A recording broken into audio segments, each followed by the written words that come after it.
Hi folks, welcome to the Moving Beyond Being Good podcast by Gary Ryan from Organisations That Matter. In this podcast, Gary shares everything about servant leadership, service leadership, authentic leadership, how to create high performance cultures, service excellence and life balance. Here's your host, Gary Ryan. Thanks Sienna for your lovely introduction.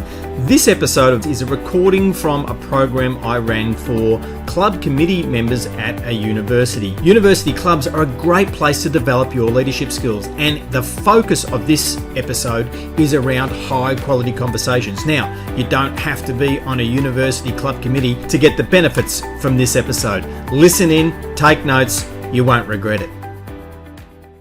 We're going to do that brief welcome and introduction.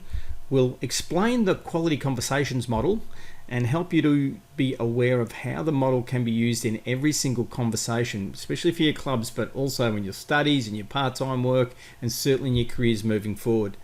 And this is going to have a positive impact on everything you do, in fact, all of your relationships. And it's to help you to understand how to leverage this skill for your personal and professional success. Water is to fish as conversation is to humans. Gosh, what does that mean? Well, a fish is swimming around in the water and it has no idea that it's in water. If you've ever been fishing or witnessed someone fishing, whether that be on a boat, on a beach, on a pier, whatever, when the fish gets pulled out of the water, assuming it's still alive, the fish, as soon as it's taken off the hook and placed down in a bucket or on the pier or on the bottom of the boat, it starts flapping around with every ounce of energy that it's got, attempting to get back into the water. You see, the fish has no idea that it's in air now. It just knows it's not in water. And water was so used to being in water, it just had no idea that water was so precious to its existence. Arguably, it's the same for us human beings. The fact that we can converse with each other is the absolute skill, the number one skill that has enabled our species to dominate every other species on the globe.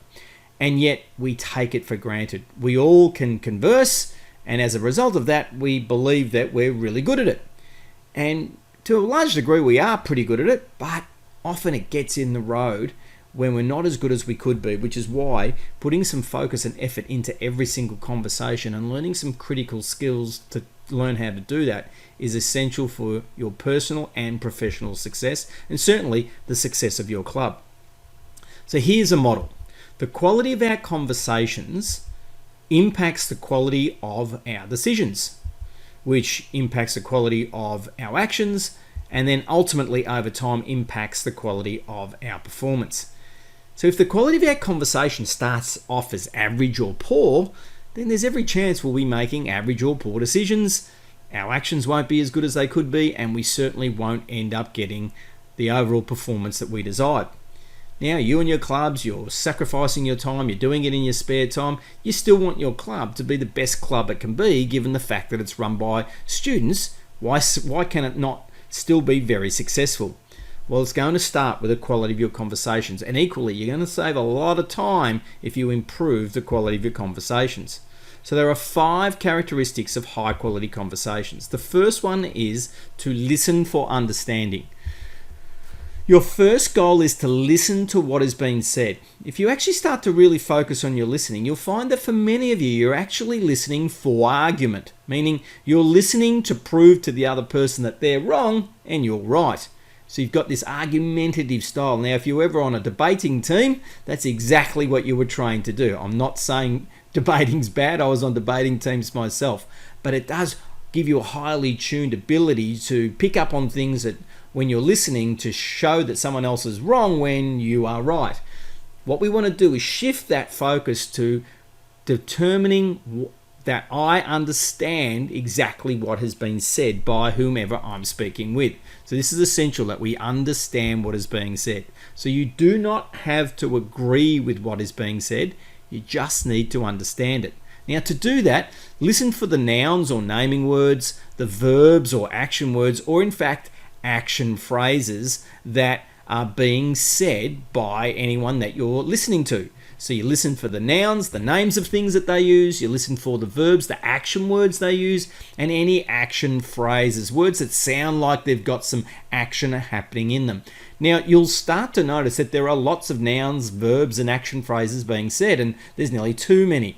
Don't stress about that. Try to focus on the ones that seem to matter the most. Okay? So don't worry that there's a lot of them. Just notice the key ones.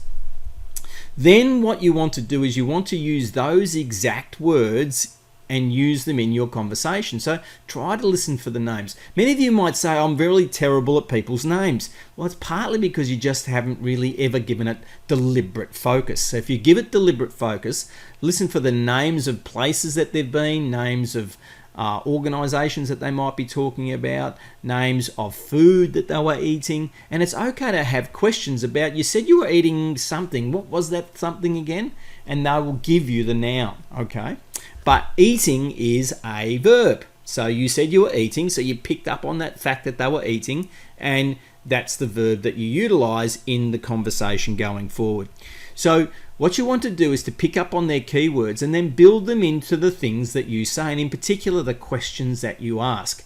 Now, you want to be careful not to parrot. So parroting means if someone said a 10-word sentence, you would copy that 10-word sentence exactly and say it back to them exactly as they said.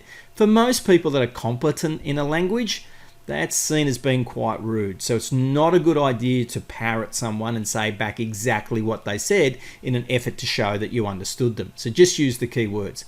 There is one caveat or one reason why when it is okay to say back exactly what someone said, and that's if it's really clear that English is a very distant language for the person that you're speaking with, and it's very clear they have a very limited vocabulary. And with that limited vocabulary, if you can demonstrate that you have listened to every single word that they've said, then that's the only time it's okay to repeat back exactly what someone said in a conversation. Okay, so in reality, that's quite rare. So, as your emotional level goes up, and let's face it, sometimes on club committees there can be a lot of passion present as we're having a conversation about something that we're trying to do or achieve. So when your emotional level goes, or passion to persuade people goes up, what do you think happens to your listening for understanding? Now, if you said, it probably goes down, you would be right. Your listening for understanding goes down when your passion and enthusiasm for a particular subject goes up. Okay, so this is something to be really important of. So what do you do if you notice that you're really passionate and energetic?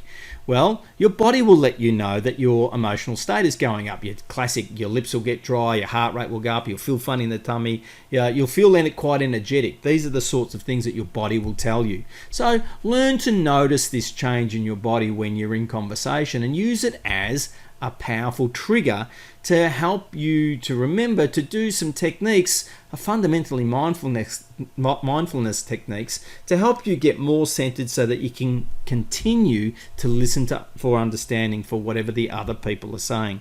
So you can use these mindfulness techniques to do that. And a really simple one, for example, is to just notice your feet on the ground. In just 30 seconds of noticing your feet touching the ground, even if you're sitting or standing or in fact walking, in just 30 seconds, you'll trigger what's known as your parasympathetic nervous system, and that calms you down. Your sympathetic nervous system fires you up. Now, that's the nervous system that gets excited when you're passionate about something, so we need to trigger the parasympathetic nervous system to calm us down. And some of these mindfulness techniques, and no one else has to know that you're doing it, can help that to happen. So simply noticing your feet touching the ground. Notice your feet right now, for example, while you're listening to this video. Or notice your bottom and lower back in the seat that you're sitting in if you happen to be sitting down. You were already sitting there and you didn't even notice that your bottom and lower back were touching the seat, but they are. If you bring your attention to those parts of your body in your seat, again, just for 30 seconds, you'd be amazed at how powerful this can be at triggering your parasympathetic nervous system and calming you down, and therefore enabling you to continue to listen for understanding. These techniques are also great when you're getting nervous. Maybe you're waiting for an interview, for example, for a job, and you're starting to get nervous, which is normal, you can use these techniques to actually start to calm you down for those environments as well. So the second key element of high quality conversations is to ask high quality questions. So what if, while listening, your focus was, what is the most powerful question I can ask to progress this conversation? So instead of focusing on what's the most powerful thing I can say to win this argument, if instead it was, what's the most powerful question I can ask to progress this conversation, if we shifted our thinking to that. Now, you all once upon a time did this when you were little and you asked questions about everything in the world, especially between the ages of 2 to 5 years of age before you went to school.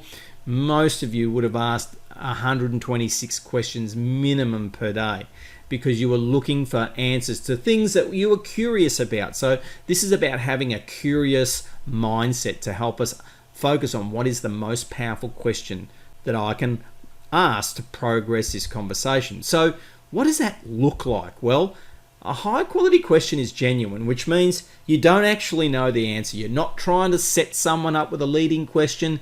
You're just purely curious. You really want to know what the answer is. They tend to be more open-ended questions rather than closed questions. So closed questions tend to have a single word yes, no answer usually. But that doesn't mean closed questions are bad. Most importantly, we want to focus on asking genuine questions. I really don't know the answer to this, and that's why, listening to you, I'm curious about what you're saying and I'd like to understand more.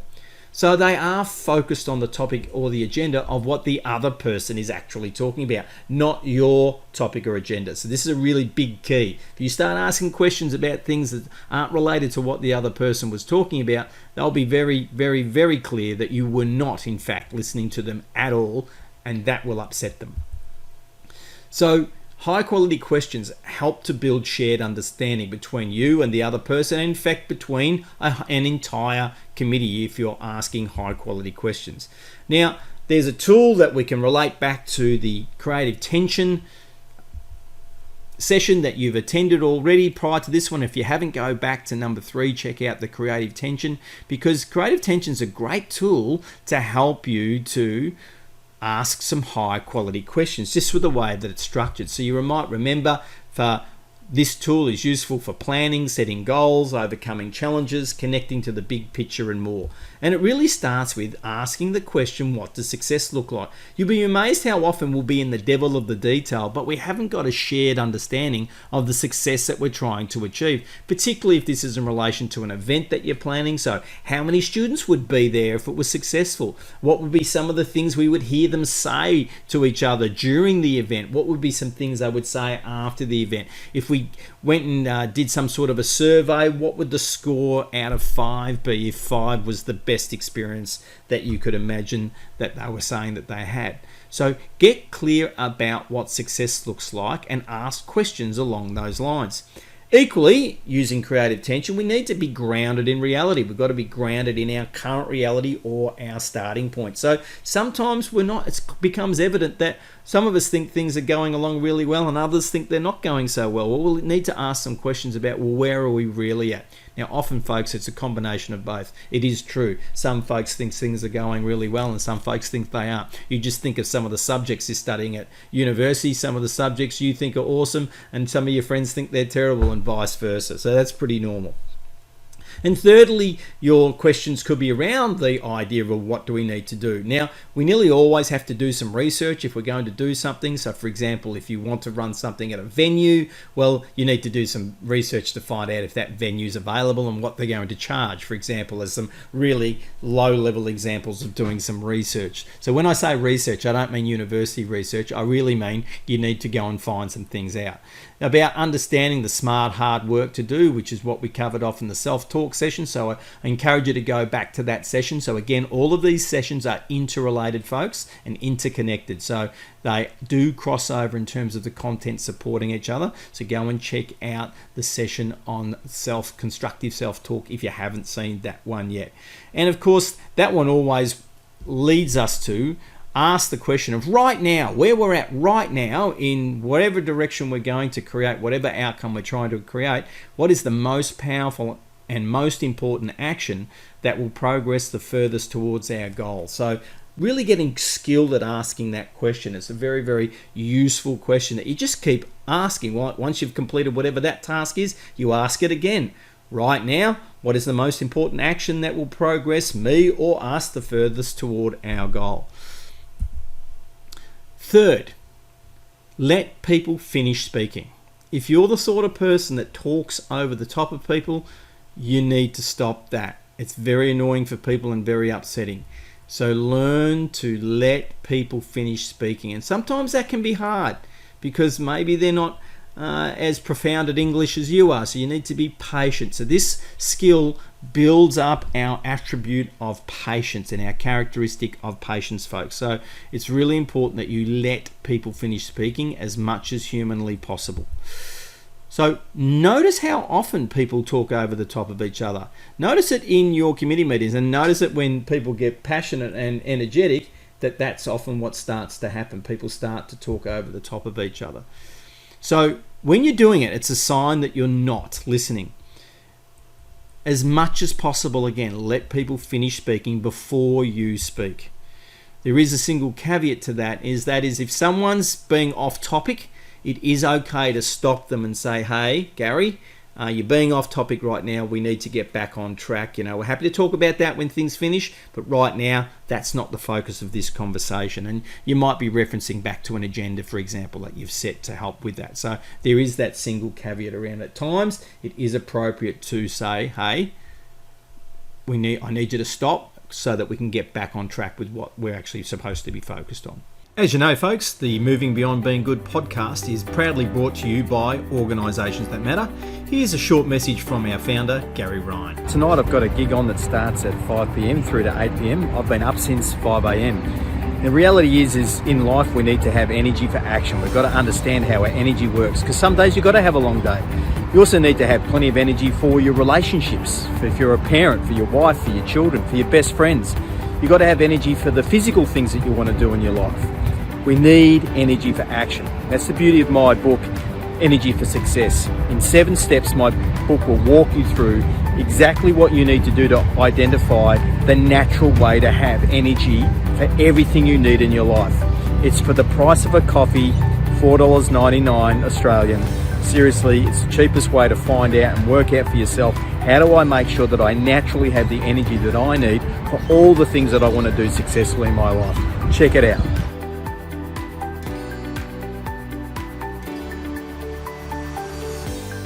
Now, let's return to the Moving Beyond Being Good podcast episode. Number 4 is share the floor. So, over the course of your committee's journey, the contribution to the overall conversation, so this is your committee meetings, your one-on-one sessions, etc., your events that you host, ought to be relatively even between all of the committee members. Normally, in a team, the most powerful people, in your case it would be the president and vice president, tend to dominate conversations. What we know through some research through Carnegie Mellon University and Google is that when that happens, teams underperform when the majority of the talking is coming from the most senior people. So by increasing the quality of our questions, what happens is we do increase the talking that other people contribute to a team environment. So when your committee president or vice president or the chairperson of the committee asks, has anyone got any thoughts? And a question like that, a genuine question, and you have, please make sure that you speak up, because they want to hear your voice, and that will help contribute. Your voice will help contribute to your committee being a high-performing team, and therefore a high-performing committee and a high-performing club. So your voice needs to be heard, folks.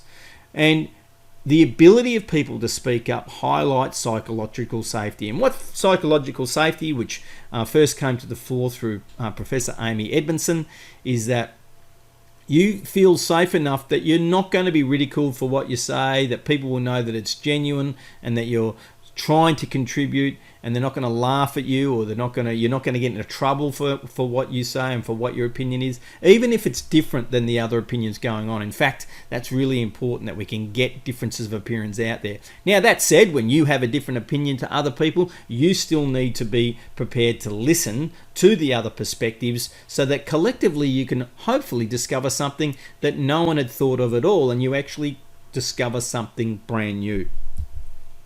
Which leads us to the fifth key element of high quality conversations, and that is that new possibilities are in fact possible. Now, by making new possibilities possible, does that mean we would necessarily do them?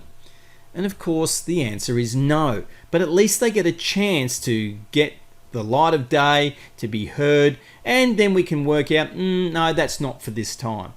But equally, what it also does is allow us to discover those innovations, those innovative ideas that if they didn't get heard to start with, we'd never get to be able to pick up and run with and make happen for your club and your members. So this is how you know you're doing a high quality conversation, because it is possible to discuss new possibilities. This is like a sign to be looking for to help you understand that you have in fact been putting these skills together to create a high quality conversation. So again, the 5 characteristics of high quality conversations is that you are listening for understanding, you ask high quality questions, you let people finish speaking, you share the floor, and new possibilities are possible. Once again, folks, this is Gary Ryan, the host of the Moving Beyond Being Good podcast. Thanks for listening. We look forward to you liking and subscribing to our podcast. If you'd like to sign up for our newsletter, make sure you go to orgsthatmatter.com/newsletter and sign up. We look forward to spending time with you in the next episode.